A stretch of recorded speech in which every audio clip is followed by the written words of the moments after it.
In this video, I'm going to show you how to change the headlight bulb on your Toyota Prius. It's a simple fix you can do at home to keep your lights bright and safe on the road. First, make sure the car is off and the headlights are cool to avoid burns. Open the hood and locate the back of the headlight assembly. You'll see a round cover.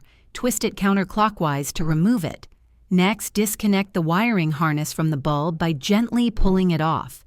Carefully remove the old bulb by twisting or pulling it straight out, depending on your Prius model. Take your new bulb, make sure it matches your car's specifications, and avoid touching the glass part with your fingers, as oils can shorten its lifespan. Insert the new bulb into the socket, then reconnect the wiring harness. Finally, put the round cover back on and twist it clockwise to secure it. Test your new headlight to make sure it's working.